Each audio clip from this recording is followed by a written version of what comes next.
إن الحمد لله نحمده ونستعينه ونستغفره ونعوذ بالله من شرور أنفسنا وسيئات أعمالنا من يهدي الله فلا مضل له ومن يضلل فلا هادي له وأشهد أن لا إله إلا الله وحده لا شريك له وأشهد أن محمدا عبده ورسوله صلى الله عليه وعلى آله وأصحابه أجمعين أما بعد.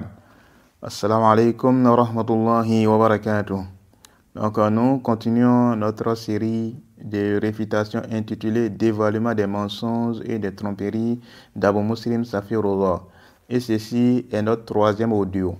Dans l'audio précédent, nous avons parlé de la division du tawhid en trois catégories. Et on a réfuté la parole d'Abu Muslim où il prétend que la division du tawhid en trois catégories, c'est une innovation, et également que c'est Ibn Taymiyyah qui a fait cette division-là. Et on a refuté ça. Cette fois-ci, on va aborder le sujet en rapport avec le tawhid rububiyya, et donc, on va rentrer ici, on va traiter un certain nombre de sujets ici. Alors, soyez attentifs. Donc, dans la suite de son cours, toujours, on est toujours dans le 38e cours, son 38e cours en rapport avec les tawhid. Alors, dans la suite de son 38e cours dans le tafsir qui a pour titre le danger des trois tawhid innovés par Ibn Taymiyyah, rahimahullah, tawhid rububiyya, à partir de la 16e minute, 12e seconde, jusqu'à la 18e minute, 15e seconde, Abu Muslim nous dit ceci. C'est nécessaire de le dire, c'est que Ibn Taymiyyah, il a dit que, je pense que ça tout le monde le sait, que le tawhid rububiyya là, qui est ici en question, c'est-à-dire de savoir que c'est Allah le créateur, c'est lui qui a créé. Comme ils disent les gens de Téblir, qu'on leur reproche souvent, ah mais ça on le sait ça, c'est Allah qui a créé l'abeille, c'est Allah qui a créé le miel, oui c'est Allah qui fait voler les oiseaux sans moteur, tout ça on le sait. Et même les mouchrikines le savent. Mais attention, les mouchrikines, parce que quels mouchrikines? Effectivement, il y a des versets, Allah nous dit, si tu leur demandes qui a créé les cieux et la terre, ils vont dire Allah. Oui, mais pas tous. Pas tous. La preuve, elle est dans le Coran. Parce que les mouchrikines, ils étaient de différentes sortes. Il y en a, oui, qui reconnaissent Tawhid Rububiyya, mais pas tous. D'accord? Il y en a, oui, tu leur demandes qui a créé les cieux et la terre, ils vont dire c'est Allah. Mais tu en as d'autres, vous prenez dans Surat Jathiyah, وَقَالُوا مَا هِيَ إِلَّا حَيَاتُنَا الدُّنْيَا نَمُوتُ وَنَحْيَا وَمَا يُهْلِكُنَا إِلَّا الدَّهْرِ. Il y en a parmi les mouchrikines qu'on appelle Dahriyoun. C'est-à-dire qu'eux, ils pensent que c'est le monde comme ça qui nous a créés. D'accord? Et ils disent, nous, on vit et on meurt, et la seule chose qui nous fait mourir, c'est Ad-Dahr. Ad-Dahr, c'est le temps. Donc, ils n'ont pas dit c'est Allah Azza wa Jal. Et Fir'aun, c'était un mouchrik, mais lui, il se prenait lui-même pour Allah. Ana rabbukum al-a'la. Il disait, Ana rabbukum al-a'la. Et les anges dans la tombe, lorsqu'ils vont te poser une question, ils vont te poser la question, ils vont te demander quoi? Ils vont te dire, quel est ton Seigneur? Man wa rabbuk. Et tu as intérêt à répondre, Rabbi Allah. D'accord? Et Ibn Taymiyyah dit donc que ce tawhid-là, c'est le même tawhid que les mouchrikines, donc ça ne sert à rien, et c'est pas ça qui va te sauver après la mort. Pourtant, dans la tombe, c'est ça qui va te sauver. Voilà ce qu'il nous dit. Alors, en réponse à cela, j'ai dit, premièrement, les tawhid rububiyya, on a déjà parlé de cela, et on a fait comprendre qu'il s'agissait des actes d'Allah subhanahu wa ta'ala. Pourquoi? Parce que les savants disent que tawhid rububiyya ay ifradullahi bi af'alihi. C'est le fait d'unifier Allah par ses actes. Notamment le fait de croire qu'Allah, c'est lui qui a créé sur la terre, c'est lui qui nous a créés, c'est lui qui fait pleuvoir, c'est lui qui donne, c'est lui qui prive, c'est lui qui enrichit, c'est lui qui appauvrit, c'est lui qui donne la mort, c'est lui qui donne la vie. C'est à lui appartient la royauté des cieux et de la terre. Tout cela là, ça fait partie de la royauté d'Allah. Ça fait partie de quoi? De la rububiyya d'Allah subhanahu wa ta'ala. Tout cela fait partie de la rububiyyah d'Allah subhanahu wa ta'ala. Et de manière générale, il n'y a pas de problème par rapport à cette catégorie de tawhid là. C'est pourquoi quand tu vas partir, tu vas auprès d'un mécréant, tu lui dis que tu ne comprends pas, lui dis que c'est Allah qui a fait, c'est Allah qui a fait. Même si tu ne dis pas que c'est Allah, il sait quand même, les mécréants savent quand même qu'il y a un être suprême qui est au contrôle de cet univers en fait. Il y a un être suprême, même s'ils ne te disent pas que c'est Allah, ils ne prononcent pas les mots Allah, quand même, ils ont quoi, la ferme conviction qu'il y a un être suprême qui contrôle cet univers-là. De manière générale, les mécréants, de manière générale, ils reconnaissent cela. Il n'y a pas de problème par rapport à cela de façon générale. Toutefois, il y a certains problèmes là de façon détaillée sur certains points. Ok, mais de manière générale, les mécréants, ils reconnaissent la rububiyyah d'Allah subhanahu wa ta'ala. C'est pourquoi tu vas auprès d'un mécréant, qu'il soit le vaudou ou autre, là, tu ne comprends pas dire qu'il y a un être suprême qui a créé les cieux et la terre, il y a un être suprême qui a fait ça. Il n'y a pas de problème par rapport à ça. Il ne va pas s'opposer à toi. Mais le problème, c'est avec quoi? Au niveau de l'adoration. Le problème, c'est là. Le fait de vouer toutes les différentes formes d'adoration, tout le culte exclusif à cet être suprême-là, qui est le créateur des cieux et de la terre, c'est là il y a problème avec eux. On dit, ah non, ils ne vont pas accepter. Ils ne vont pas, là maintenant il y aura quoi? Il y aura discorde, il y aura mésentente. Vous voyez, non? Donc, de manière générale, la rububiyyah d'Allah subhanahu wa ta'ala, personne ne s'y oppose. Et Allah nous a dit dans le Coran que les mécréants à l'époque du prophète sallallahu alayhi wa sallam reconnaissaient cette catégorie du tawhid là. Il y a plusieurs passages du Coran qui indiquent cela, notamment dans la sourate Yunus. Qu'est-ce que Allah nous a dit? Dans la sourate Yunus, c'est la sourate 10 du Coran. Allah subhanahu wa ta'ala nous dit en parlant de son messager, il a dit quoi? Excusez-moi. Allah nous dit, Qul man yarzuqukum minas sama'i wal ard. Dit, qui est-ce qui vous nourrit du ciel et de la terre? Am yamliku as-sam'a wal absar. Et qui est-ce qui détruit lui et la vue? Wa man yukhrijul hayya minal mayyit. Et qui est-ce qui fait sortir les vivants du mort? Wa yukhrijul mayyita minal hayy. Et qui est-ce qui fait sortir les morts du vivant? Wa man yudabbir al-amr. Et qui est-ce qui administre toutes choses? Fasayaquluna Allah. Ils répondront très certainement que c'est Allah. Vous voyez, dans la sourate Yunus. Dans la sourate Yunus, Allah nous a informé de cette réalité-là. Donc, quand il va les demander, qu'est-ce qui vous nourrit du ciel et de la terre? Qui est-ce qui détient lui la vue? Qui est-ce qui fait sortir les morts des vivants? Qui est-ce qui fait sortir les vivants des morts? Ils m'ont dit quoi? Que c'est Allah. Donc, ils savent que c'est Allah qui est quoi? Même si avec les mécréants contemporains, là, notamment les vaudous et autres là, même s'ils ne te prononcent pas les mots Allah, ils vont quand même te dire quoi? Qu'il y a un être suprême. Qu'il y a un être suprême qui est au-dessus de tout. Et qui contrôle cet univers-là et qui gère cet univers-là. Ils vont te dire ça. Ça, c'est une réalité. C'est pas quelque chose qui est ignoré. Également, dans d'autres sourates de nos Coran, Allah nous a informé de cette réalité également, que les mécréants, ils reconnaissaient cette catégorie de tawhid-là, qui est quoi les tawhid de rububiyyah. Allah subhanahu wa ta'ala, qu'est-ce que Allah nous a dit dans la sourate Al-Ankabut? Allah nous dit, Wala in sa'altahum man khalaqa as-samawati wal ard. Allah dit, si tu leur demandes qui a créé les cieux et la terre, wa sakhara ash-shamsa wal qamar, et qui a assujetti le soleil et la lune, la yaquluna Allah. Ils diront très certainement que c'est Allah. Ils diront très certainement que c'est Allah. Et Allah nous a dit encore, toujours dans la sourate Al-Ankabut, Allah dit, Wala in sa'altahum, si tu leur demandes, man nazzala minas sama'i ma'a, qui a fait descendre du ciel une eau, فأحيا به الأرض من بعد موتها, avec laquelle il fait revivre la terre après sa mort. La yaquluna Allah. Ils diront très certainement que c'est Allah.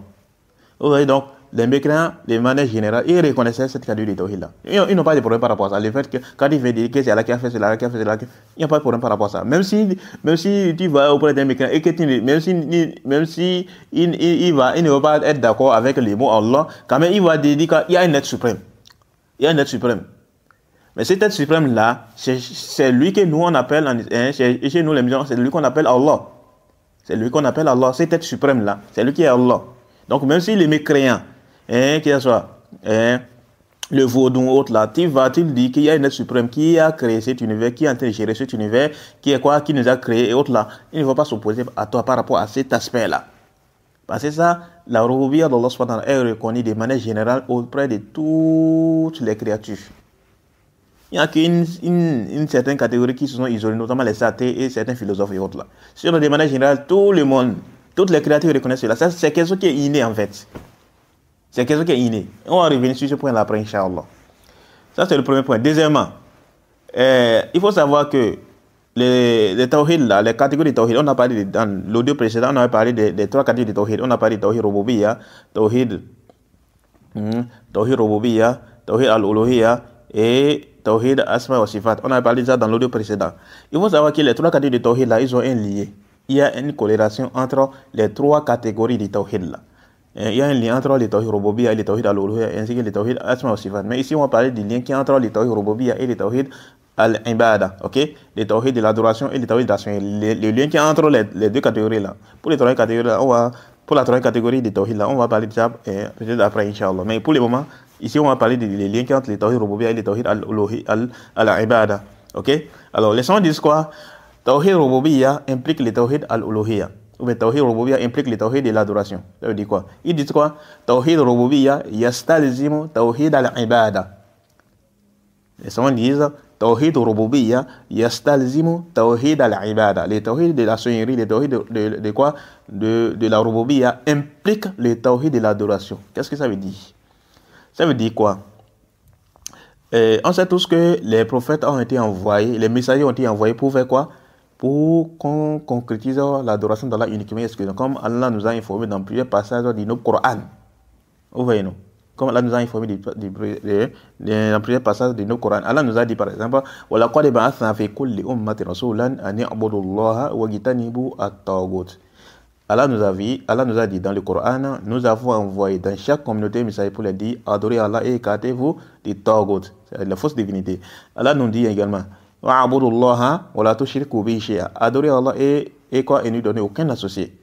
Allah nous dit également, wa ma arsalna min qablika min rasulin illa nuhi ilayhi annahu la ilaha illa ana fa'budun. Nous n'avons envoyé avant toi aucun messager à qui nous n'avons révélé point de divinité qui mérite l'adoration en dehors de moi. Adorez-moi donc. Allah nous dit également que les prophètes ont dit à leur peuple, Ya qawm u'budu Allah ma lakum min ilahin ghayruh. Oh mon peuple, adorez Allah pour vous, il n'y a aucune divinité qui mérite l'adoration si ce n'est lui. Ouais, donc les messages des prophètes étaient centrés autour de quoi? De l'adoration d'Allah uniquement et exclusivement. Donc tous les créatures doivent vouer les différentes formes d'adoration uniquement et exclusivement à qui? Allah, le créateur des cieux et de la terre. Wa ma umiru illa liya'budu Allah mukhlisina lahu ad-din. Alors dit quoi? On les a été commandé cependant que d'adorer Allah en lui voyant le culte exclusif. Wa ma khalaqatul jinna wal insa illa liya'budun. Je n'ai créé les djinns et les hommes que pour qu'ils m'adorent. Donc on voit que tous les messages des prophètes, le but de notre création et autres là, c'est centré autour de quoi? De l'adoration d'Allah uniquement et exclusivement, sans rien lui associer. Donc toutes nos différentes formes d'adoration, qu'elles soient les adorations apparentes ou bien les adorations du cœur, les adorations du cœur ou bien les adorations des membres apparents, tout cela doit être réservé uniquement et exclusivement à qui? Allah. Et c'est le message pour lequel les prophètes ont été envoyés. Vous voyez, donc ça c'est le message des prophètes.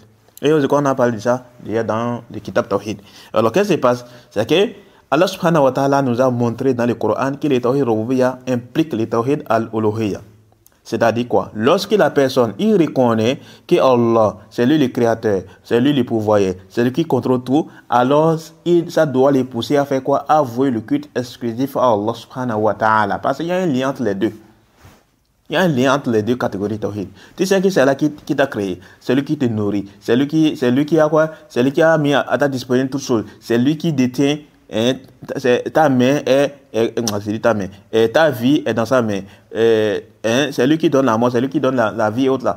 Et donc, étant donné que toi tu as reconnu que Allah c'est la seule et l'unique divinité à avoir fait toutes choses, c'est lui seul qui est capable de tout cela là, alors ça va te pousser à faire quoi? En cas de besoin, en cas de problème, tu vas te tourner vers lui. Pour lui voir le culte exclusif, il doit être reconnaissant vis-à-vis de lui. Tu vas les remercier et autres là. Tout cela, ça va pas des formes d'adoration. Donc, le remerciement, la reconnaissance vis-à-vis d'Allah subhanahu wa ta'ala, tout cela, le fait de lui adresser les demandes et autres, ça va pas des formes d'adoration. L'adoration, elle est très vaste. C'est pas seulement limité à la prière, la zakat et autres là. Et comme dit Ibn Taymiyyah, comme dit le Cheikh l'Islam Ibn Taymiyyah, il y a de l'adoration, yasmun jami' li kulli ma yuhibbuhu Allah wa yardahu min al-aqwal wal a'mal al-zahira wal batina. L'adoration, c'est un nom général qui englobe tout ce qui Allah aime et agrée parmi les paroles et les actes, qu'elles soient apparentes ou cachées. Tout cela rentre dans l'adoration. Tout cela rentre dans l'adoration. Et donc, toi, tu as reconnu que c'est Allah qui t'a créé, c'est lui qui te nourrit, c'est lui qui ta vie est dans sa main. C'est lui qui donne la mort, c'est lui qui donne la vie, c'est lui qui ressuscite les morts. Quand tu as ça comme conviction, ça doit te pousser à faire quoi? À lui vouer le culte exclusif. Tu ne dois pas lui donner des égaux, tu ne dois pas lui donner des associés. Alors, comment tu vas lui donner des associés alors que tu sais très bien que c'est lui qui t'a créé? Tu sais pertinemment que c'est lui qui t'a créé. Alors comment se fait-il que tu vas lui donner des associés? C'est lui qui t'a créé. C'est lui qui a assujetti le soleil et la lune. C'est lui qui a fait tout cela là. Il a mis tout cela là à notre disposition. Alors, tu dois être reconnaissant vis-à-vis de lui. Tu dois lui vouer le culte exclusif. Alors, comment se fait-il que quelqu'un qui ne t'a pas créé, tu lui donnes des différentes formes d'adoration. Tu lui offres les différentes formes d'adoration au lieu de l'offrir à qui? À Allah subhanahu wa ta'ala. C'est de l'injustice. Voilà, dans les hadiths, le prophète a dit quoi? Quand on lui a demandé quel est le plus grand des péchés, il a dit quoi? Que tu donnes des associés à Allah alors que c'est lui qui t'a créé. Alors que c'est lui qui t'a créé. Donc, étant donné qu'il t'a reconnu que c'est lui qui t'a créé, alors normalement ça doit te pousser à faire quoi? À lui vouer toutes les différentes formes d'adoration. Mais toi, tu vas donner ça à un autre. C'est de l'injustice. Vrai ou faux? C'est de l'injustice. Et on va venir sur les détails par rapport au shirk dans le kitab Tawhid. Ok, Inch'Allah. Et pour montrer que c'est vraiment une grande injustice, il faut regarder. Il y a un hadith qui est venu dans ce sens même. Il faut regarder. Imagine que toi, qu'est-ce qui se passe? Tu as pris par exemple, il y a un magasin, tu as un magasin, ou tu as une entreprise. Bon, on va prendre le cas du magasin. Tu as un magasin et tu as plusieurs marchandises dedans. Maintenant, qu'est-ce qui se passe? Tu as pris quoi? Tu as demandé à certaines personnes de travailler pour toi. Notamment, tu as dit par exemple à quelqu'un de venir travailler pour toi. Il va vendre les marchandises là. Maintenant, quand il va finir de vendre l'argent de la vente là, il va te ramener ça. Maintenant, qu'est-ce qui se passe? C'est que quand il a fini de vendre toutes les marchandises, il fait quoi? L'argent là, au lieu de venir te remettre ça, il va donner ça à quelqu'un d'autre.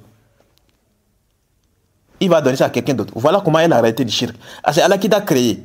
Au lieu de lui vouer les différentes formes d'adoration, toi tu vas vouer ça à autre qu'Allah. N'est-ce pas? C'est de l'injustice. C'est de l'injustice. On viendra sur le cas de shirk dans le kitab Tawhid, Inch'Allah. Donc voilà. Et donc c'est un peu ça avec l'adoration. Allah subhanahu wa ta'ala, c'est lui qui t'a créé. Maintenant, au lieu que tu lui voues les différentes formes d'adoration, toi tu vas vouer ça à autre qu'Allah. Ça c'est de l'injustice. Vous voyez, non? Donc, lorsque toi tu as reconnu les tawhid al-rububiyya d'Allah subhanahu wa ta'ala et d'ailleurs toutes les créatures reconnaissent ça de manière générale, alors normalement ça doit te pousser à lui vouer le culte exclusif. Tu dois lui vouer toutes les différentes formes d'adoration. C'est là que les savants disent quoi? Tawhid al-rububiyya yastalzimu tawhid al-ibada. Les tawhid de l'adoration, les tawhid de la seigneurie impliquent les tawhid de l'adoration. Pourquoi? Parce que quand quelqu'un il a reconnu les tawhid al-rububiyya, ça doit lui pousser à vouer les différentes formes d'adoration à qui? À Allah, les très haut. Ça, c'est le premier lien. Donc, le lien qui est entre le tawhid rububiyya et le tawhid al-uluhiyya, c'est quoi? C'est le fait que le tawhid rububiyya implique le tawhid de l'adoration. Ça, c'est la première. Le premier lien, ça. Le deuxième lien, c'est quoi? Tawhid ibada, ou tawhid al-uluhiyya, yatadammanu tawhid al-rububiyya. Le tawhid de l'adoration contient le tawhid de l'adoration. Le tawhid de l'adoration contient le tawhid de la seigneurie. Comment ça? Quand toi tu voues tu adores Allah subhanahu wa ta'ala. Tu l'adores pourquoi? Parce que tu sais pertinemment que c'est lui qui est en mesure de répondre à tes besoins. Vous voyez, non? Non. Je donne un exemple. Tu as un problème, par exemple. Tu as un problème de stérilité. Tu es stérile, par exemple. Ou bien tu as autre problème. Maintenant, qu'est-ce qui se passe? Tu te tournes vers Allah subhanahu wa ta'ala pour lui demander. Mais quand tu te tournes vers Allah subhanahu wa ta'ala pour lui demander, afin de trouver une solution à tes problèmes. Quand tu te tournes vers lui là, tu te tournes vers lui, pourquoi? Parce que tu sais pertinemment que c'est lui seul qui a mesure de répondre à tes besoins. Pourquoi tu te tournes vers lui? Vrai ou faux? Vrai. Et donc quand tu as ça comme conviction, c'est quoi? C'est tawhid de rububiyya, non? Le fait que tu te diriges vers Allah subhanahu wa ta'ala pour lui demander, c'est quoi? C'est le tawhid de rububiyya, le tawhid de l'adoration. Parce que tu es en train de lui de quoi? De lui demander. Et la demande, ça fait partie des formes d'adoration. Maintenant, quand il te demande, c'est en train de lui vouer une forme d'adoration. Et dans qu'est-ce qui se passe? Et maintenant, quand tu te tournes vers lui là, pourquoi tu t'es tourné vers lui? Parce qu'il sait pertinemment que c'est lui seul qui est en mesure de répondre à tes besoins. C'est pourquoi tu t'es tourné vers lui. Donc, quand il y a ça comme conviction, c'est quoi? C'est théorie de la sonnerie. Ou bien, tu sais pertinemment que c'est lui seul qui est en mesure de répondre à tes besoins. C'est lui seul qui est en mesure de répondre à tes besoins. Donc, ça fait pas des actes d'Allah. Vrai ou faux? Vrai. Donc, c'est ça, c'est les théories de la sonnerie. Donc, c'est pour les gens qui disent les théories de l'adoration contient les théories de quoi? De la sonnerie. Donc, de manière résumée, les tawhid rububiyya impliquent les tawhid al-ibada. Tawhid rububiyya yastalzimu tawhid al-ibada. Le tawhid rububiyya implique les tawhid de l'adoration. Ça, c'est le premier point. Le deuxième point, tawhid al-ibada yatadammanu tawhid al-rububiyya. Les tawhid de l'adoration contient les tawhid de la sonnerie. Voilà ce que je voulais dire de façon résumée. Et c'est pourquoi on va voir, on constate que quoi? Que les gens qui se rangent les devins, les marabouts là et autres là, ils pensent que le marabout, ces devins là, il est en mesure de quoi? De répondre à son besoin. Il pense que ce marabout, mais ce charlatan là, il est en mesure, il est capable de quoi? De lui trouver solution à son problème. C'est pourquoi il se rend vers lui. Et ça, alors que cette chose là, c'est Allah seul qui est capable. Vous voyez? Donc, il y a quoi? Il y a un problème là. C'est pourquoi la défaillance du tawhid rububiyya implique, ça fait en sorte que la personne tombe dans les shirk. Mais les gens qui ont peur des morts et autres là, quand vous allez observer en tâche, vous allez voir qu'il y a une défaillance dans le tawhid rububiyya.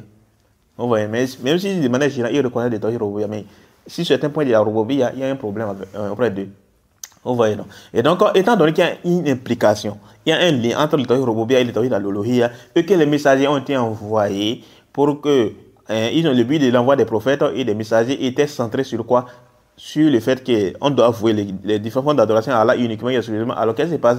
Alors, les mécréants à l'époque du prophète qui ont reconnu la rububiyya d'Allah de manière générale, Allah a utilisé quoi? Allah a utilisé comme preuve contre eux la rububiyya d'Allah, sa rububiyya, pour les faire quoi? Pour les faire adhérer à la uluhiyya. Je ne sais pas si je me fais comprendre. Je reprends encore, je vais réitérer ma parole. Étant donné que les tawhid rububiyya, les tawhid de la sonnerie impliquent les tawhid de l'adoration, ça c'est le premier point.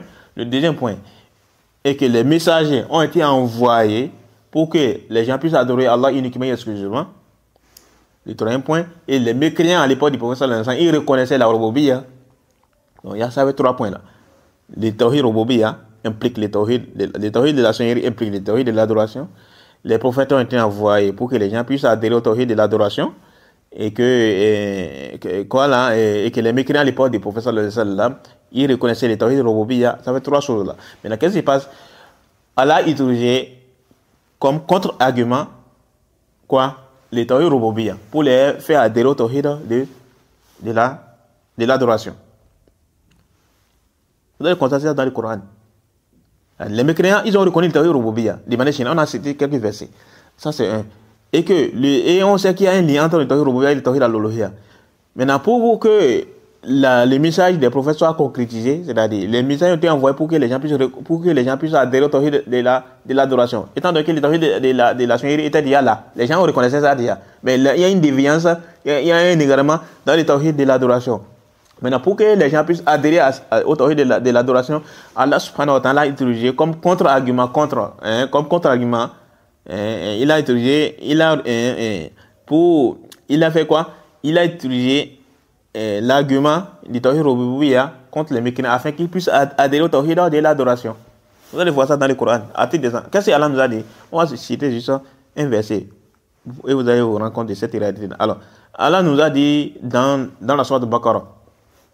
Et même avant de continuer, Abu Muslim là, quand il lit les versets, il lit ça avec les règles de tajwid et autres. Ça fait une autre.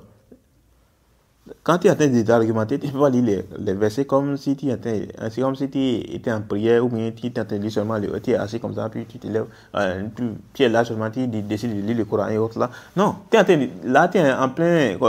de t'argumenter. Lors de l'argumentation, tu ne peux pas lire les versets, tu ne lis pas les versets avec les règles de tajwid et autres là. Non. Le Coran, on a déjà parlé de ça. Ça, c'est une erreur. Les gens ont parlé de ça. C'est une erreur. Quand il est en train de faire un dars et autres là, et tu es argumenté, tu ne lis pas les versets avec les règles du tajwid. Non. On avait parlé de ça dans certains cours. Alors, Allah subhanahu wa ta'ala nous a dit dans la sourate Baqarah, c'est d'ailleurs le premier ordre qui est venu dans le Coran. Allah, soyez attentifs. Allah dit quoi? Ya ayyuhan nas, ô vous les gens, u'budu rabbakum alladhi khalaqakum walladhina min qablikum. Adorez votre Seigneur qui vous a créé, vous et ceux qui vous ont précédé. Soyez attentifs. Allah dit quoi? Ya ayyuhan nas, ô vous les gens, u'budu rabbakum, adorez votre Seigneur. Allah dit quoi? Adorez votre Seigneur. Vous voyez, non? Adorez votre Seigneur. Vous avez vu, non? Les liens là. Adorez qui? Votre Seigneur. C'est lui qui vous a créé. Il faut l'adorer. C'est lui qui vous a créé, non? C'est lui qui est votre Seigneur. Hein? C'est lui qui a créé sur la terre, non? Il faut lui adorer alors. C'est pas quelqu'un d'autre qui vous a créé. C'est Allah qui vous a créé. Donc, adorez-les donc. Hein? Ya ayyuhan nas, oh vous les gens, u'budu rabbakum. Adorez votre Seigneur. Alladhi khalaqakum walladhina min qablikum. Celui qui vous a créé, vous et ceux qui vous ont précédé. La'allakum tattaqun. Ainsi atteindrez-vous la piété. Alladhi ja'ala lakumul arda firasha. Celui qui a fait de la terre un lit. Was-samaa bina'a. Et du ciel un toit. Wa anzala minas samaa'i ma'a. Et à partir du ciel, il fait pleuvoir de l'eau. Hein? Il fait quoi? Il fait pleuvoir, il fait tomber la pluie à partir du ciel. À partir du ciel, il fait pleuvoir. C'est Allah qui fait pleuvoir. فَأَخْرَجَ بِهِ مِنَ الثَّمَرَاتِ رِزْقًا لَكُمْ. Et à partir de là, il fait sortir les fruits, la végétation pour vous nourrir. فَلَا تَجْعَلُوا لِلَّهِ أَنْدَادًا. Ne lui donnez pas des égaux. وَأَنْتُمْ تَعْلَمُونَ. Alors que vous savez cela. Alors que vous savez quoi? Vous savez que c'est lui qui a fait cela pour vous. C'est lui qui vous a créé. C'est lui qui a assujetti le soleil et la lune. C'est lui qui a fait quoi? C'est lui qui fait pleuvoir. Celui qui a mis en place cet univers-là. Et autant, vous reconnaissez cela. Alors, il faut également reconnaître que c'est lui seul qui mérite les différentes formes d'adoration. De la même manière que vous avez reconnu que c'est lui le créateur, le créateur de toutes choses. C'est lui qui vous nourrit, c'est lui qui fait pleuvoir. Et à partir de la pluie, là, il fait sortir la végétation, les fruits et autres pour vous nourrir. Alors, il faut également reconnaître que c'est lui seul et lui seul qui mérite les différentes formes d'adoration. En dehors de lui, aucune autre divinité ne mérite une quelconque forme d'adoration. Il faut également reconnaître ça. Adhérer également à cela. Vous voyez, non? Ça veut pas des argumentaires qu'Allah a utilisés dans le Coran pour faire raisonner les mécréants, afin qu'ils puissent revenir à la vérité. Vous voyez, non? Il y a plusieurs preuves comme ça dans le Coran. Il y a plusieurs preuves comme ça dans le Coran qui indiquent que Allah utilise Tawhid Rububiyya contre les mécréants pour qu'ils puissent adhérer au Tawhid de l'adoration. Donc ça, c'est le deuxième point. Troisièmement, Abu Muslim, dans son coin, dans l'audio, dans l'extrait, il a évoqué la tablique. Il a évoqué le tablique dans cet extrait. Et j'ai dit, le problème avec le tablique, c'est pas au niveau du fait qu'il parle, Allah fait cela, il parle de Tawhid Rububiyya de manière générale. Le problème n'est pas là en tant que tel. Le problème avec les tabliques, c'est le fait qu'ils ont centré, ils ont restreint les dawa autour de Tawhid Rububiyya. Allah qui a fait cela, Allah qui a fait cela, Allah qui a fait cela, Allah qui a fait cela, Allah qui a fait cela. C'est ça. Ils ont restreint les prédications autour de cette catégorie de Tawhid. Alors que non, les prophètes n'ont pas centré les prédications par rapport à ça. Les prophètes ont centré les prédications autour de quoi? De Tawhid, de l'adoration. Et non autour du Tawhid de quoi? Et non autour du Tawhid de la Seigneurie. Vous voyez, non? Et on a déjà cité quelques versets là. Donc le problème avec les tabliques, c'est le fait qu'ils ont centré, ils ont restreint les prédications autour du Tawhid Rububiyya. Sans oublier les histoires dormis debout, les hadiths inventés, les hadiths faibles qui propagent. Vous voyez, non? Donc voilà encore d'autres problèmes. Excusez-moi. Et également, la mauvaise compréhension de certains textes, ils expliquent les textes selon les passions et autres là. Sans oublier même la question de l'ordre divin et de l'intention du blâmable, qui ont des problèmes par rapport à ça. Alors soyez attentifs. Les tabliques, et personnellement, j'ai eu affaire avec eux plusieurs fois. C'est pas une seule fois ni deux fois. Plusieurs fois, j'ai eu affaire avec eux. Qu'est-ce qui se passe? C'est que on sait, la ilaha illallah, ça veut dire quoi? La ma'bouda bihaqqin illallah. Mais les tabliques, ils vont expliquer la ilaha illallah par quoi? Par Tawhid Rububiyya. C'est là qui a fait ceci, c'est là qui a fait cela, là qui a fait cela, là qui a fait cela. C'est ça en fait. Ou bien ils vont te dire faire sortir vrai sortir, faire sortir faux sortir et faire entrer vrai sortir. Voilà comment ils expliquent la ilaha illallah. qu'est-ce qui se passe? C'est que c'est une réalité qui est connue des tabliques. Et je me rappelle, il y a de cela quelques années déjà, je crois que ça doit être en 2019, non? Mais c'est 2020 maintenant, je me souviens plus exactement. Non, ça doit être 2019, oui, 2019. On a fait la prière de Asr. C'était dans la ville de Parakou, au Bénin, là. Dans la ville de Parakou.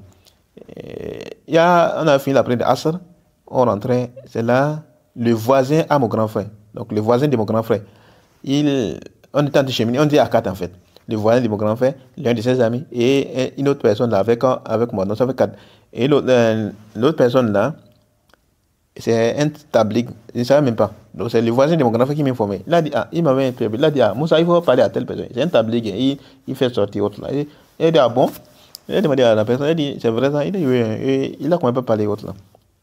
C'est là on a quand même pas discuté. On a commencé par la question de la sortie là. Les sorties que les tabliques font là. Sortie de 3 jours et autres là. On a quand même parlé par rapport à ça. C'est là il m'a dit, ouais, il a amené, il a pour soutenir, pour prouver que les sorties de 4 mois là, il a amené le verset de la sorte Baro'a. Surat Baro'a, c'est la surat 9 du Coran, le tout premier verset de la sorte Baro'a, où elle a parlé au début de la sorte Baro'a, il a parlé de 4 mois, non? Et là, ils disent quoi, que c'est la sortie ça. J'ai dit, mon frère, le verset n'a rien à voir avec votre sortie là. J'ai dit, le verset n'a rien à voir avec votre sortie là. Ça n'a aucun rapport. Et j'ai expliqué, il ne voulait pas comprendre. J'ai dit, toi, on va prendre le verset. Quand on a lu le verset, les gens se sont rendus compte que non, ça n'a aucun rapport. Parce que quoi? En fait, lorsque le prophète sallallahu alayhi wa sallam a conquis la Mecque, il y a certains, après la conquête de la Mecque, il y a certains qui se sont convertis. Donc il y a certains mécaniques qui sont rentrés dans la région islamique. Il y a d'autres qui ont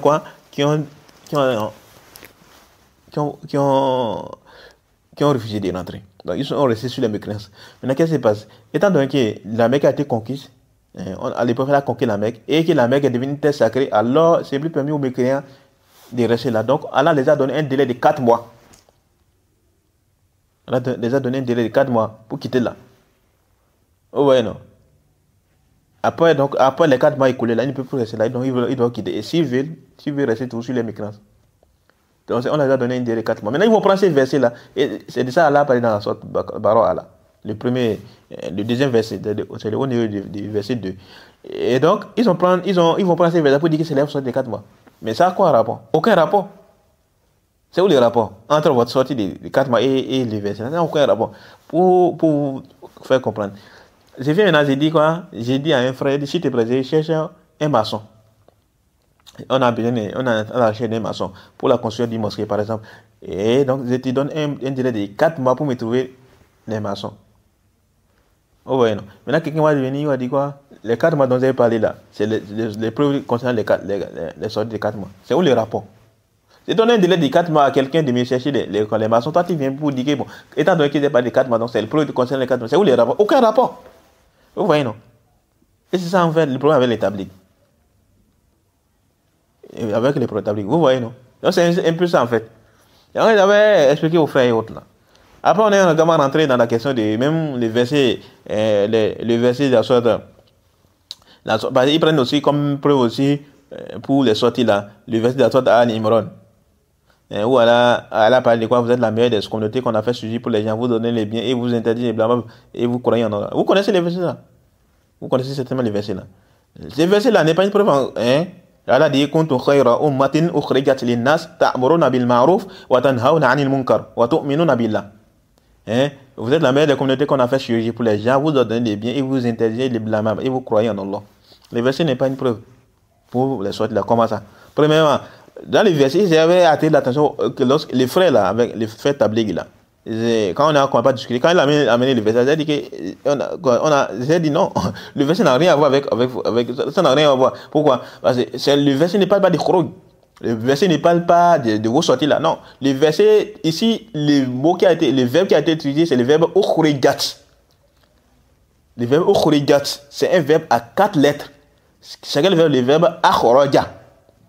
C'est pas le verbe kharaja. Non. Le verbe kharaja, si c'était le verbe kharaja, Allah a dit quoi? Khurijat. On a employé le mot khurijat. Mais c'est pas ça qui a été employé. Ici, ce qui a été employé, c'est quoi? Ukhrijat. Hein? Et ukhrijat, c'est le fait de faire sortir. C'est par exemple, j'ai quelque chose dans ma poche et j'ai fait sortir ça de ma poche. Ouais, donc on peut employer ça. Et le mot, ces verbes-là. Donc, le verbe, hein, ou bien j'ai fait sortir quelqu'un de la maison. Ou bien j'ai fait sortir quelqu'un de la classe. Ou bien j'ai fait sortir quelqu'un du cours. Vous voyez, non? Donc, en fait, c'est le verbe akhraja qui a été utilisé dans les versets. C'est pas le verbe kharaja qui a été utilisé. Le verbe kharaja n'a pas été employé là, dans les versets. Alors, comment c'était vous allez prendre ce verbe pour dire qu'il s'agit de voir sortir là? Ça n'a aucun rapport. Aucun rapport. C'est pour ça qu'il y a certains qui disent quoi, même avec la langue arabe, ils ont des problèmes. Ça, c'est le premier point. Le deuxième point, même à supposer que c'est comme ça, pas d'histoire. C'est pas une preuve en voie comment. Parce que Allah dit quoi?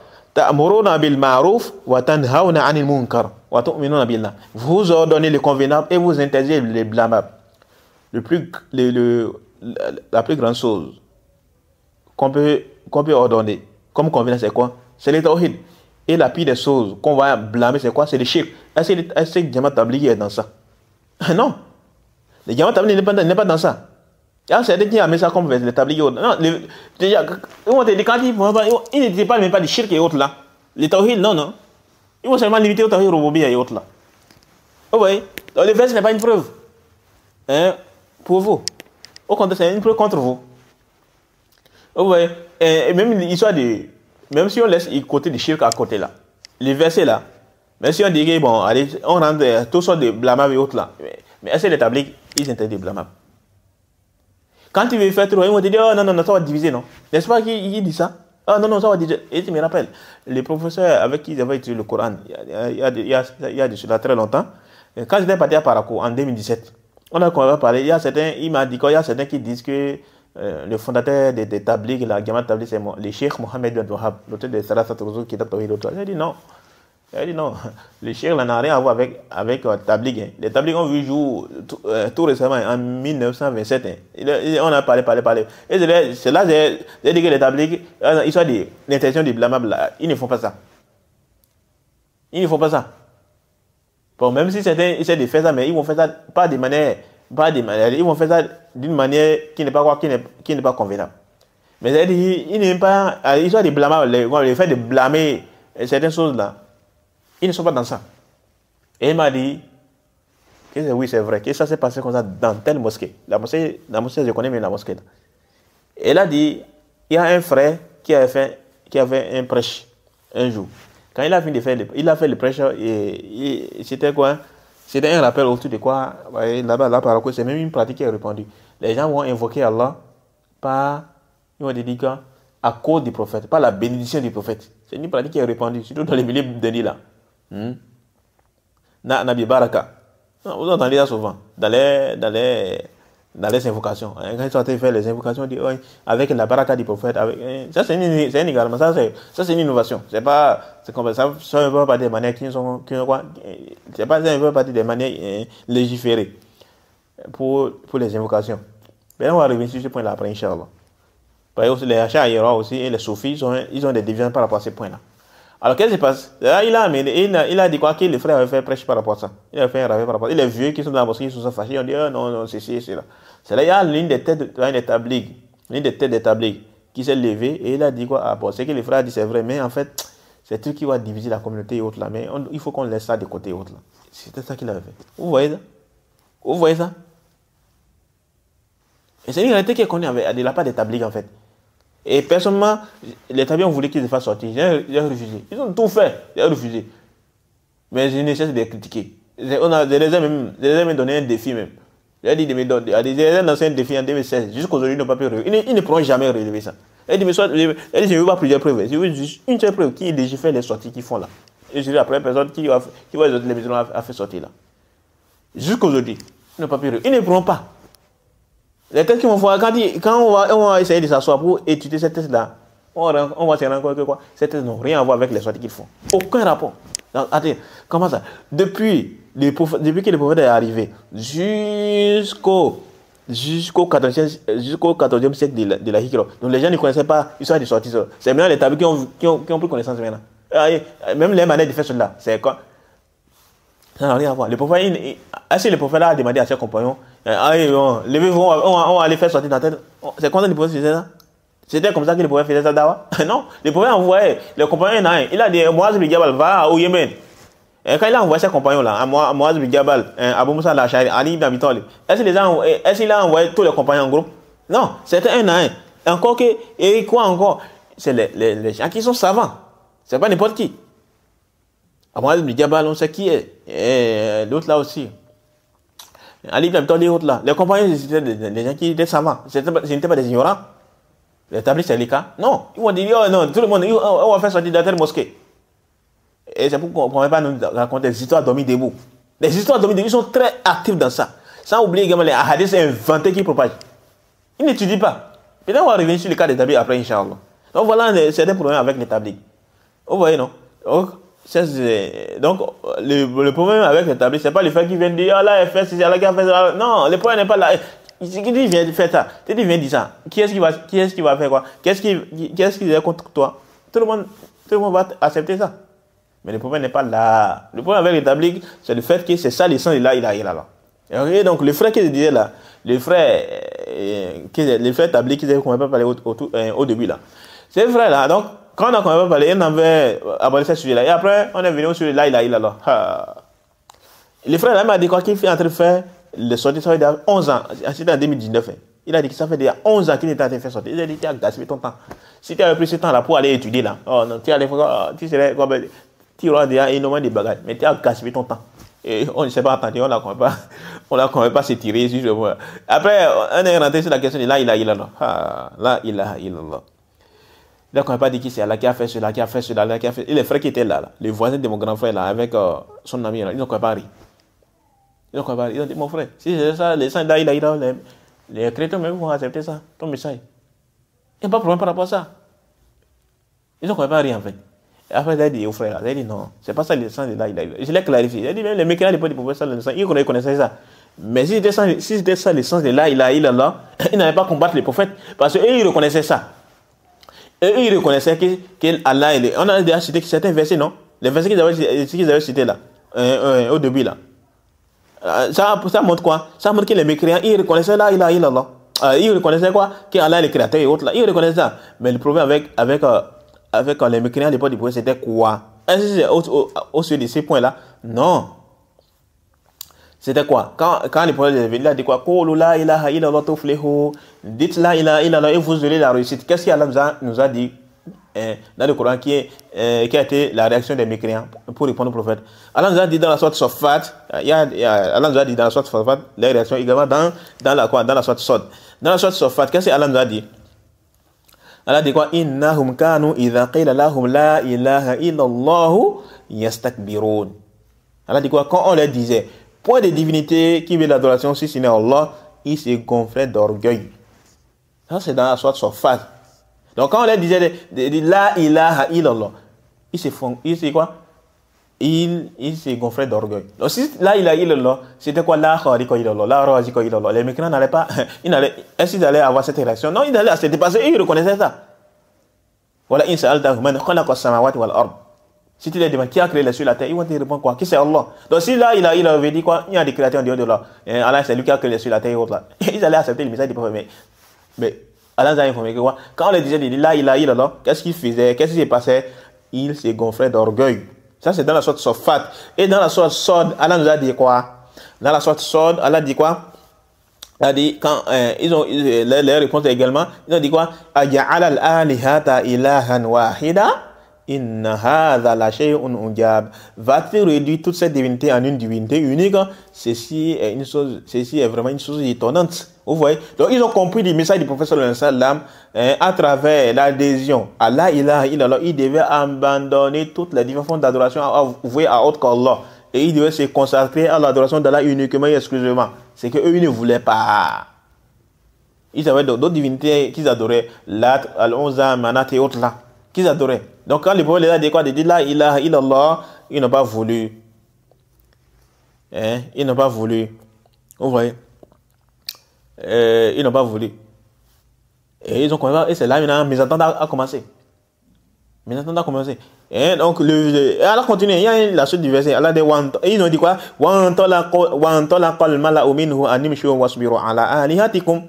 Et les notables partis en disant, allez-vous, hein, allez-vous-en et restez constant à vos divinités.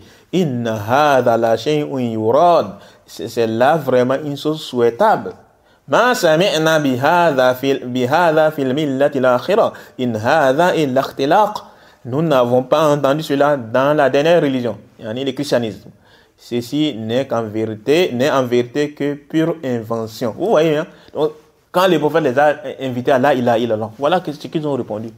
Alors que Allah nous a informé que dans le Coran, que quoi? Il reconnaissait qu'Allah le créateur, le pourvoyeur, celui qui a donné tout dans l'univers et autres là. Donc, vous voyez maintenant, donc la ilaha illallah n'est pas le fait de reconnaître qu'Allah le créateur, le pourvoyeur et autres là. Non, c'est ça les gens, la ilaha illallah, les mécréants n'allaient pas combattre le prophète. Ils n'allaient jamais combattre le prophète, ils allaient accepter. Mais c'était pas ça, les gens de la ilaha illallah. Donc, c'est pourquoi les gens disent quoi? Malheur à un peuple dont les mécréants des portes du prophète sallam, ils ont quoi? Ils connaissent, ils sont plus savants concernant les gens de la ilaha illallah que ces musulmans-là, qui se réclament, ces personnes qui se réclament de la religion islamique, mais qui ignorent son véritable sens. Vous voyez? Il y a des gens, même vous voyez ça dans les livres d'Achayur et autres. C'est comme ça qu'ils expliquent là, dans les livres là. C'est pourquoi les gens ont redouté. Ils ont réfuté et autres là. C'est pourquoi ils ont une haine. Hein? Surtout Ibn Taymiyyah là. Ils ont une haine à l'égard d'Ibn Taymiyyah et autres là. Mais ça c'est quoi? Ça ne sert à rien en fait. Donc, voilà un peu comment les tabliques expliquent là, donc ça c'est un égarement. Et maintenant le frère là, je l'ai expliqué, donc je l'ai clarifié, quand je l'ai clarifié et autres là, il a dit c'est pas ça, il a expliqué tout. Et il a dit qu'il a compris. Le lendemain, on s'est croisés. Et je ne sais pas ce qui s'est passé, on n'a encore pas discuté. Et il a encore amené les mêmes bêtises. Il a encore amené les mêmes bêtises. Au celui là, il a fait, il a dit, c'est fini ça. Lui là, c'est fini. Vous voyez ça? Voilà le problème avec les tabliques. Donc le problème avec les tabliques, c'est pas les faits qui viennent dire non, Allah qui a fait cela, Non, c'est pas. Quand il dit, est-ce qu'il y a un problème par rapport à ça? Il n'y a pas un problème par rapport à ça. Le problème, c'est le fait de dire que c'est ça, les sangs là. Le problème, c'est le fait de restreindre les prédications autour de ça. Sans oublier, peut-être que ça va étonner certaines personnes, sans oublier que les textes parmi les référents des tabliques, ils ont des problèmes au niveau du Tawhid Rububiyya. Eh oui. Il y a Mufti Aziz Rahman qui a dit ceci. Peut-être que le fait que je puisse écrire intégralement ces livres, Tazkiratu Amir et Tabliq, s'explique par le contrôle que les cheikhs exercent sur le monde. Et la référence c'est quoi? Tazkiratu Amir al-Mu'minin Tazkiratu Amir et Tabliq à la page 18. Et Mohamed Zakaria, il dit, Mohamed Zakaria il est connu, c'est pas qu'il est connu. Pour ceux qui ont étudié la réalité des tabliques, on sait qui est Mohamed Zakaria. Il a dit quoi? Parmi nos grands cheikhs, il y avait le grand savant Mohamed Youssouf. Il était connu pour son grand compte. Et Mohamed Youssouf, là, il est connu aussi. Hein. Il fait partie des têtes d'avant des tabliques. Hein. Parmi nos grands cheikhs, il y avait le grand savant Mohamed Youssouf. Il était connu pour son grand contrôle sur le monde et pour ses gris-gris de protection et amulettes dont les effets étaient très immédiats. Il a sur ce plan des récits bien connus. Dans Fadwa il-Hajj. Vous avez trouvé ça dans Fadwa il-Hajj. Dans Fadwa il-Amal, les livres Fadwa il-Amal des tabliques, là, vous allez voir ça. Et puis plus souvent, on est le Fadwa il-Hajj. On a pas dans 1046. Et il dit encore, donc toujours Mohamed Zakaria dit quoi? Le Cheikh Abdul Qadir songeait beaucoup à ma joie. Cela est devenu évident lorsque j'ai passé 3 jours auprès de sa tombe à Dahdiyan au Pakistan. L'atmosphère de ces lieux qui était très chaud devint tempérée grâce au contrôle qu'exerça le Cheikh Abdul Qadir pendant 3 jours. Sur ça, Sirat Mohamed Youssouf à la page 100. N'est-ce pas là un problème dans le Tawhid Rububiyya? Quelqu'un qui pense qu'il y a des gens qui contrôlent l'univers et autres. N'est-ce pas là un problème dans le Tawhid Rububiyya? Voilà ce que quoi Mohamed Zakaria il a compris. Et sans oublier, il y a également d'autres références d'établis qui ont des problèmes dans le Tawhid Rububiyya. C'est pas une chose qui est ignorée en fait. Donc le problème avec l'établi de manière générale, c'est pas le fait qu'ils viennent parler de Tawhid Rububiyya. Sans oublier que certains parmi les références, ils ont quoi? Ils ont des problèmes dans le Tawhid Rububiyya. Vous voyez non? Ça c'est le troisième point. Quatrièmement, Abu Moussa, après avoir mentionné les tabligs et quelques actes d'Allah, il a fait comprendre dans certains amis, il a fait comprendre que ce n'est pas tous les mouchrikoun qui ont approuvé la rububiyya d'Allah. Et il s'est argumenté de deux versets. Il a parlé de Pharaon et autres là. Alors, je crois qu'Abu Moussa a un problème. Il n'a pas bien sonné le sujet. Alors, soyez attentifs. Lorsqu'on dit que les mécréants, à l'époque du professeur reconnaissaient les tawhid, on parle de manière générale. C'est pas juste les mécréants, pas de problème. Même les mécréants de manière générale, lorsqu'on dit que les mécréants reconnaissent les tawhid rububiyya, on parle de manière générale. C'est-à-dire ils reconnaissaient les tawhid rububiyya de manière générale et de manière globale. Ils ont approuvé les bases de la rububiyya. Mais sur certains points de la rububiyya, ils ont des déviances. Si certains points de la rububiyya, ils ont des déviances. C'est d'ailleurs ça, c'est à cause de cette déviance, ils ont quoi? Ils sont tombés dans les shirk et autres là. Alors, quelles sont les bases de la rububiyya? Les gens disent que la base de la rububiyya sont non de trois: la création, la possession et la gérance. Toute la rububiyya d'Allah tourne autour de ça. Toute la rububiyya d'Allah tourne autour, soit cette rububiyya d'Allah, ça a un rapport avec la création, ou bien ça a un rapport avec la possession, ou bien ça a un rapport avec la gérance. Toute la rububiyya d'Allah tourne autour de ça. Et les mécréants à l'époque du prophète ainsi que les autres mécréants, ils reconnaissent ça de manière générale. Mais si certains points, ils ont des problèmes sur certains points en rapport avec les détails dans la rububiyya. Et donc, lorsqu'on dit que les mécréants reconnaissaient les tawhid rububiyya, on fait allusion à cette base-là. Sauf que certains points, il y a un problème. Il y a plusieurs versets qui indiquent cela, que les mécréants avaient un problème dans la tawhid rububiyya, sur certains points de tawhid rububiyya. Mais on va juste citer ici le cas du prophète Mohammed sallallahu alayhi wa sallam, donc avec la communauté du prophète Mohammed sallallahu alayhi wa sallam. Alors, soyez attentifs.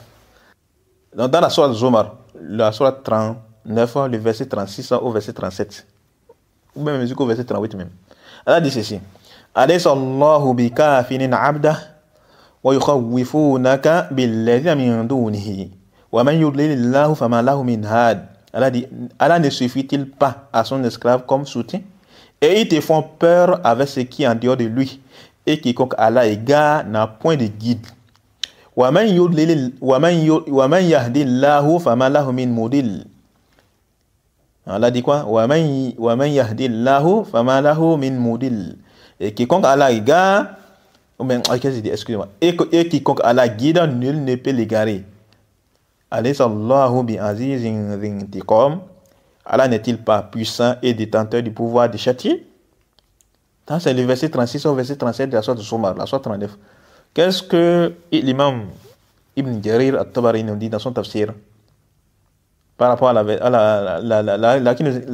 la partie qui nous concerne? C'est quoi? Là, elle dit quoi?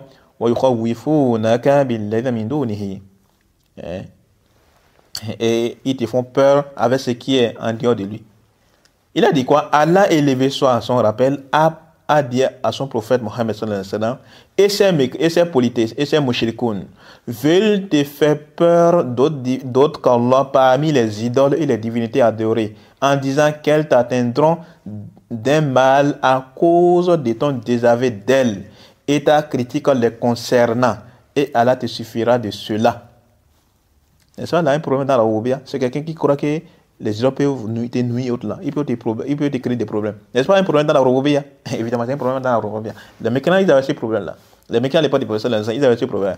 L'imam Qurtubi dit ceci dans son tafsir: ils ont voulu faire peur au prophète de la nuisance des statues en lui disant, insulte nos divinités, si tu ne t'arrêtes pas de les mentionner, elles t'atteindront dans ta raison et te toucheront d'un mal. Fin de citation. Donc tout ça montre quoi? Que les mécréants à l'époque du prophète ils avaient un problème. Dans quoi? Dans la sonnerie d'Allah, dans la rububiyya d'Allah. Ça c'est le verset que j'ai cité, c'est quel verset? Le verset 36 au verset 37 de la sourate Zumar. Maintenant au verset 38 de la même sourate, Allah nous a dit quoi? Wala in sa'altahum. Donc ces gens-là, les gens qui ont fait peur au prophète Allah nous dit à la suite quoi? Wala in sa'altahum man khalaqa as-samawati wal ard la yaqulunna Allah. Allah dit quoi? Et si tu leur demandes qui a créé les cieux et la terre, ils diront assurément Allah. Alors, les versets continuent. Mais ce qui nous intéresse, c'est ça qu'il a dit à citer ici. Ça montre quoi? Ça montre que les gens qui ont fait peur au prophète sallallahu alayhi wa sallam, avec leur divinité. Ils ont un problème dans la rububiyya d'Allah ou pas? Ils ont des problèmes. Mais au même moment, ils reconnaissent qu'Allah est le créateur. C'est lui qui a créé les cieux et la terre. C'est lui qui a créé toutes choses. Ils reconnaissent ça. Il n'y a pas de problème par rapport à ça. Mais le problème, c'est sur certains points de la rububiyya. Vous voyez, non? C'est pourquoi l'imam Qurtubi, dans les tafsirs de ces versets-là, il a fait comprendre, il a dit quoi? Allah a écrit qu'avec l'adoration des idoles, il reconnaissait que le créateur est Allah. Si Allah est Allah le créateur, si Allah est Allah le créateur, comment te font-ils peur par les divinités qui sont la création d'Allah, et que toi tu es le messager d'Allah, tu es le messager d'Allah qui est celui qui les a créés et celui qui a créé les cieux et la terre. Vous voyez, non? Donc ils avaient un problème dans la rububiyya. Mais au même moment, ils reconnaissaient la rububiyya d'Allah de manière générale. Mais si c'était pas de la rububiyya, ils avaient des problèmes. Donc comment c'est fait que tu as dit non, ce qui t'a amené, c'est pas une preuve. Même le cas de Pharaon, c'est pas une preuve. Pour répondre à ça, les mécréants du du prophète ils ne croyaient pas à la résurrection. Le verset qui t'a amené à ça a un rapport avec la résurrection. Et donc, alors que les mécréants à l'époque du prophète ils ne croyaient pas à la résurrection. Les mécréants à l'époque du prophète ils ne croyaient pas à la résurrection. Il a amené les versets de la sorte de Gathia, il a dit quoi? Wa qul ma hiya illa hayatuna dunya namutu wa nahya wa ma yuhlikuna illa dahr.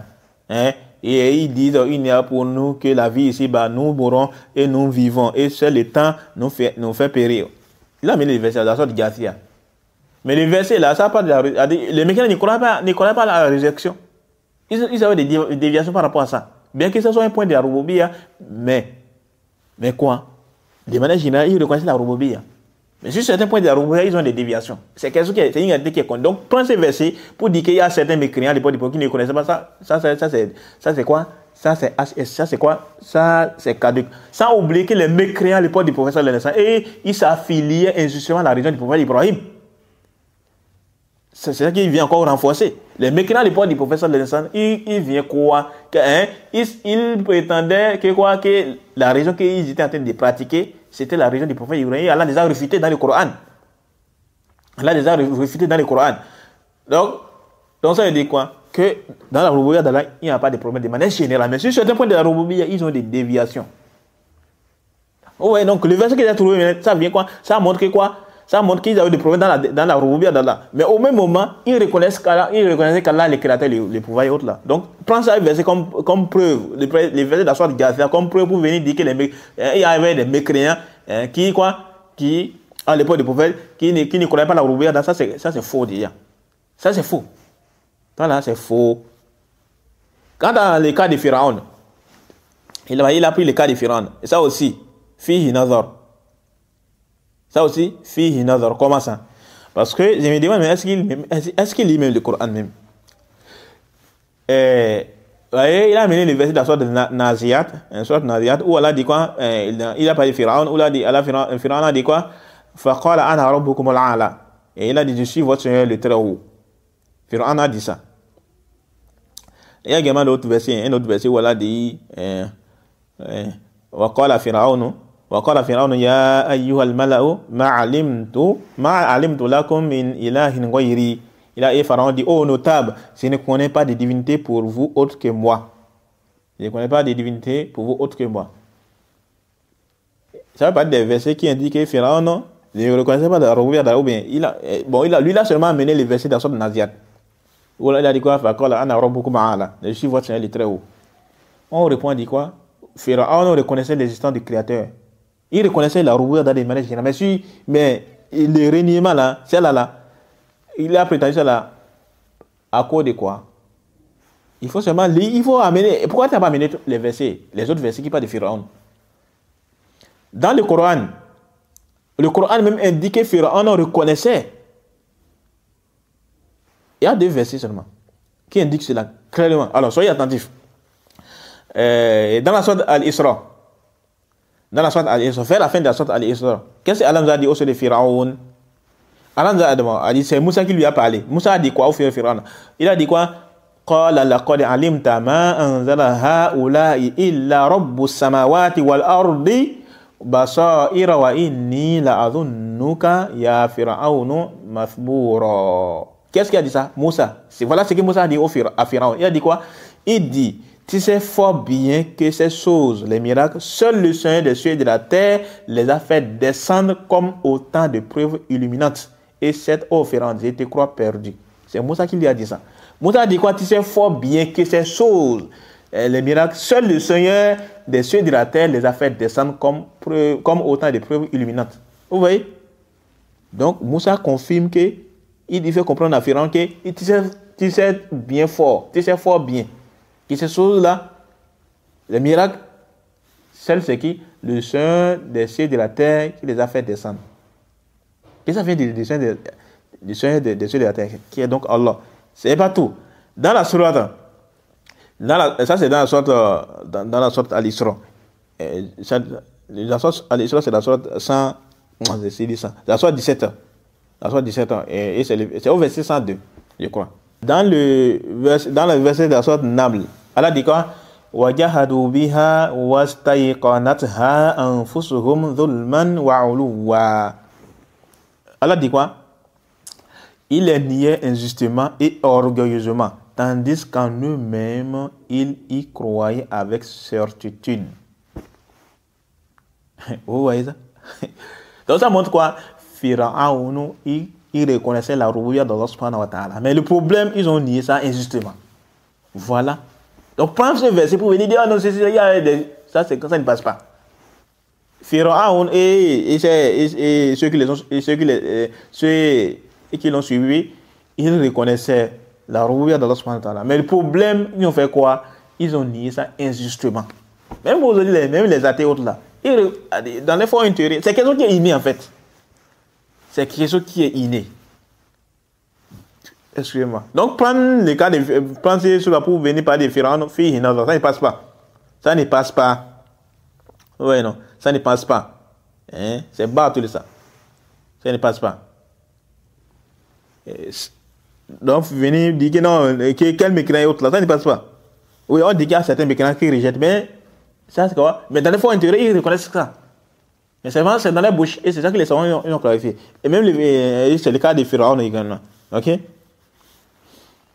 Cinquièmement, Abu Muslim, il s'est argumenté des hadiths concernant l'épreuve de la tombe, où on va demander qui est ton Seigneur et autres là. Et il a dit, les hadiths de la tombe là, où on va demander qui est ton Seigneur. En réponse, il dit, en réalité, c'est un argument contre toi. Et Ibn Taymiyyah avait dit ça. Quand quelqu'un amène une preuve pour soutenir son bâtil, dans cette même preuve, il y a une réfutation contre lui.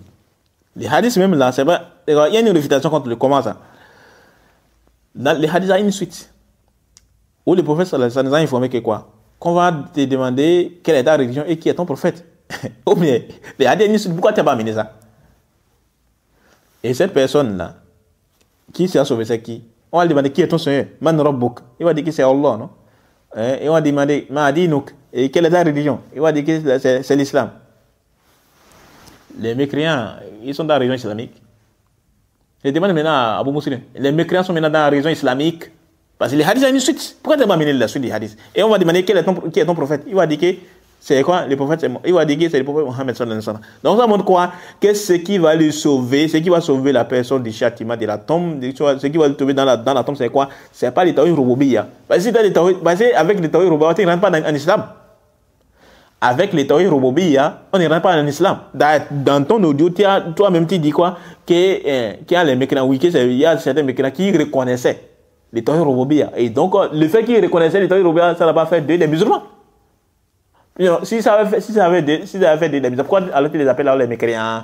Qu'il y a certains mécréants. Donc ça montre que toi-même tu as reconnu que quoi, le fait indirectement tu as reconnu, si tu ne dis pas ça clairement, mais indirectement à travers ta parole, on peut dire que le fait de reconnaître les tawhid rububiyya, ça ne fait pas de toi un musulman. Maintenant, dans la suite des hadiths, les hadiths, une suite, on va demander qui est ton prophète. On va demander quoi, quelle est ta religion. Il va dire que c'est l'islam. La personne va répondre que c'est l'islam. Et qui est ton prophète, il va dire que c'est Mohammed sallallahu alayhi wa sallam. Ça, c'est le cas des croyants. Mais les cas des mécréants, les voilà, quoi, qui ne pourra pas répondre. Pareil également pour les cas de l'hypocrite. Alors, pourquoi on n'a pas amené ça? Donc, ça montre que quoi? Que ce qui va lui sauver, ce n'est pas les tawhid rububiyya. Ce n'est pas seulement les tawhid rububiyya. C'est le fait que la personne a adhéré à la religion islamique. Et cela ne se fait qu'à travers l'adhésion au tawhid de l'adoration. C'est lorsque la personne va adhérer au tawhid de l'adoration, en d'autres temps, il va adhérer à la ilaha illallah, qui va rentrer dans la religion islamique. Mais dans les cas échéants, est-ce qu'on va dire que, même s'il reconnaît qu'Allah est le créateur, le pouvoir, est-ce qu'on va dire qu'il est musulman? Non, la personne est mécréante. Donc, le hadith en question, c'est une preuve contre toi et non une preuve en ta faveur. Et sixièmement, il dit que dans le qu'on a mis, il dit, Ibn Taymiyyah dit donc, ce tawhid-là est le même tawhid que les mouchrikoun, donc ça ne sert à rien et ce n'est pas ça qui va te sauver après là-bas. En réponse, il dit, bon, quant à la parole d'Ibn Taymiyyah là, ce que j'ai vu, c'est plutôt quoi Ibn Taymiyyah a dit ceci dans les Majmu' Fatawa. Il a dit, en ce qui concerne le tawhid rububiyya, qui a été accepté par tout le monde et qui est posé comme un principe parmi les gens du Kalam. Les gens du Kalam, c'est les Ash'ari et autres là. Qui est posé comme un principe parmi les gens du Kalam, il n'est pas suffisant à lui seul. C'est en fait une preuve contre eux. Voilà ce qu'il a dit. Il a aussi d'autres paroles d'assistance. Mais en réponse, on dit quoi? Que la parole du c'est une vérité. C'est ce qui indique les textes du Coran et de la Sunna. Ibn Taymiyyah n'est même pas le seul à avoir dit ça. Il y a une connu aussi qui a une parole semblable. En ce qui concerne le tawhid rububiyya, qui est accepté par les musulmans et les kafirs, et que les gens du Kalam ont posé comme principe dans leurs livres, n'est pas suffisante à lui seul. C'est en fait une preuve contre eux. Comme Allah a expliqué dans son livre, dans plusieurs endroits. Il y a aussi l'imam Son'ani, au début de son livre, Tathirat wa I'tiqad, il a également amené, c'est même par là, il a commencé son introduction, il a dit quoi? Louange à Allah, celui qui n'accepte pas Tawhid Rububiyya de ses serviteurs, tant qu'il ne l'unifie pas complètement par les Tawhid de l'adoration. Vous voyez, non? Et c'est ça qui indique les preuves du Coran et de la Sunna. Vous voyez, par exemple, les versets qu'ils avaient cités au début, là, on a dit, Ya Yohannas, on a dit quoi? Allah dit ya ayyuhan nas u'budu rabbakum alladhi khalaqakum wal ladhina min qablikum la'allakum tattaqun alladhi ja'ala lakum al-ardha firasha. Là le verset là, alladhi ja'ala lakum al-ardha firasha was samaa binaa wa anzala minas samaa'i maa'an fa akhraja bihi minath thamarati rizqan lakum fala taj'alu lillahi andada wa antum ta'lamun. Le verset fala taj'alu lillahi andada wa antum ta'lamun. Ne lui donnez pas des égaux alors que vous savez. Par rapport à ça là, Ibn Abbas a dit quoi? Il a dit quoi? Il dit, c'est-à-dire, n'associez pas avec Allah d'autres parmi les égaux qui ne peuvent ni profiter ni nuire, alors que vous savez qu'en dehors de lui, il n'y a aucun Seigneur pour vous qui vous donne qui vous nourrit. Et vous savez que le tawhid d'Allah auquel vous invite les messagers est la vérité au sujet duquel il n'y a aucun doute. Vous voyez, non? Et l'imam Qatada, il a une parole semblable, il a dit quoi? Vous savez qu'Allah vous a créé et qu'il a créé les cieux et la terre, puis vous lui donnez des égaux. Vous voyez? Et l'imam Ibn Jarir al-Tabari a dit quoi? Mais Allah nous a informé dans son livre au sujet des mouchrikoun qu'ils avaient accepté qu'ils avaient accepté la sonnerie d'Allah, al-Wahdaniyya, et que malgré cela, ils commettaient le shirk dans l'adoration en associant avec lui. Vous voyez, non? L'imam Ibn Jarir al-Tabari, il a dit ça dans son tafsir. Et également, ce qui vient renforcer, Allah dit quoi? Allah dit, et la plupart d'entre eux ne croient en Allah qu'en étant des mouchrikoun, qu'en lui donnant des égaux. Allah dit quoi? Et la plupart d'entre eux ne croient en Allah qu'en lui donnant des égaux. Vous voyez, ces versets-là, c'est une réfutation contre Abu Muslim. Par rapport au fait, il prétend que les tawhid rububiyya peuvent profiter. Non, ces versets, c'est une réfutation. Comment ça? Dans les tafsirs, qu'est-ce qui est passé? Dans les tafsirs, on dit quoi? Dans les tafsirs, selon les fois, lorsqu'on les demande qui a créé les cieux et la terre, qui a créé les montagnes, ils répondent Allah. Alors qu'ils sont des mouchrikoun. Vous voyez, alors qu'ils sont des mouchrikoun. Donc le fait qu'ils ont fait quoi? Qu'ils ont dit que c'est Allah qui a créé les cieux et la terre, c'est lui qui a créé les montagnes et autres là, ça n'a pas fait des croyants. Mais ils étaient quoi? Parce qu'ils donnaient des égaux à Allah dans l'adoration. Et Ikrima dit quoi? Il les demande qui a créé qui les a créés et qui a créé les cieux et la terre, ils diront Allah. Voilà les foi en Allah. Alors qu'ils adorent autre que lui. Donc est-ce que ça les a profité en quoi? C'est le fait qu'ils ont reconnu qu'Allah est le créateur et les autres. Ça les a profité en quoi? Rien du tout. Rien du tout. Il y a plein de paroles même qui disent ça. Et aucun savant parmi les savants de la Sunna n'a prétendu, aucun compagnon ni cela n'a prétendu que le fait que la personne reconnaît, le fait que la personne reconnaisse les tawhid rububiyya à lui seul, ça peut lui sauver du châtiment de la tombe, ou bien ça peut lui sauver, ça lui sera utile. Aucun savant n'a dit ça. Aucun savant n'a dit ça. Donc ça veut dire quoi? Que finalement, au final, ça veut dire quoi les mécréants? Si ça serait utile, alors donc, ça veut dire quoi les mécréants seront donc quoi? Ça veut dire, il s'agit donc des gens qui réunissent l'existence d'Allah. Ça veut dire que les mécréants seront quoi? Seulement ceux qui réunissent l'existence d'Allah. Alors que non. Allah nous a prouvé dans le Coran et également, c'est ce qui indique les preuves du Coran, de la Sunna également, que le tawhid rububiyya à lui seul ne peut pas profiter à quelqu'un. Abu Talib, il avait le problème, il avait quoi? Est-ce qu'il a adhéré à l'islam? Non. Mais il savait très bien que le prophète disait la vérité. Tout ce que le prophète avait, il reconnaissait quand même que la vérité était du côté du prophète sallallahu alayhi wa sallam. Donc il reconnaissait les tawhid rububiyya d'Allah subhanahu wa ta'ala. Mais est-ce que ça lui sera d'aucune utilité? Non. D'ailleurs, le prophète a dit quoi? S'il n'avait pas intercédé pour lui, là, il allait quoi? Éterniser dans le fait, il allait subir comme des grands châtiments. Mais il pouvait intercéder pour qu'on puisse alléger son châtiment. Donc le fait qu'il reconnaissait les tawhid rububiyya, ça n'a pas été utile pour lui, pour être sauvé de l'éternité du fait de l'enfer et autres là. Vous voyez. Également, ce qui vient encore renforcer tout cela, c'est le cas d'Iblis. Iblis reconnaît le tawhid rububiyya d'Allah, vrai ou faux? Vrai. Mais est-ce que Iblis, cette reconnaissance, ça lui sera utile? Non. Iblis même, il a invoqué Allah pour qu'Allah lui accorde. Il a adoré Allah, non? Mais il a dévié après. Il est devenu mécréant. Il est devenu mécréant. Après, maintenant, quand il a mécru, qu'est-ce qui s'est passé? Il s'est repenti, non? J'ai dit, excusez-moi, astaghfirullah. Il avait quoi? Il a demandé à Allah de lui accorder un délai et autres là. Et Allah lui a accordé. Donc, il a demandé à Allah. Vous voyez? Donc, il reconnaît la rububiyya d'Allah subhanahu wa ta'ala. Mais est-ce que cette reconnaissance, ça lui sera utile? Ça lui sera utile pour ça va les sauver? Non. Venez dire que le tawhid rububiyya à lui seul, c'est quoi? Ça suffit pour être sauvé et autres là. Ça serait utile pour la personne. Pas du tout. Ça, c'est un mensonge. Sur Allah et son messager et sur l'ensemble de l'ensemble des compagnons. Vous voyez, non? Les compagnons n'ont pas cette croyance-là. C'est même en contradiction avec le consensus. Même la raison saine. Et la fitra même refute ça. Vous voyez, non? Donc voilà ce qu'on va dire de façon résumée par rapport à ce sujet-là. Donc, de manière résumée, on dit quoi? Le fait que la personne reconnaît les tawhid rububiyya uniquement et exclusivement, ça ne peut pas être utile pour lui. Il faut obligatoirement qu'il adhère au tawhid de l'adoration. Ça, c'est nécessaire. Ça, c'est nécessaire. Si la personne n'adhère pas à cela, non. Donc, on s'arrête ici. Subhanakallah wa bihamdik, ashhadu an la ilaha illa anta, astaghfiruka wa atubu ilayk. Assalamu alaikum wa rahmatullahi wa barakatuh.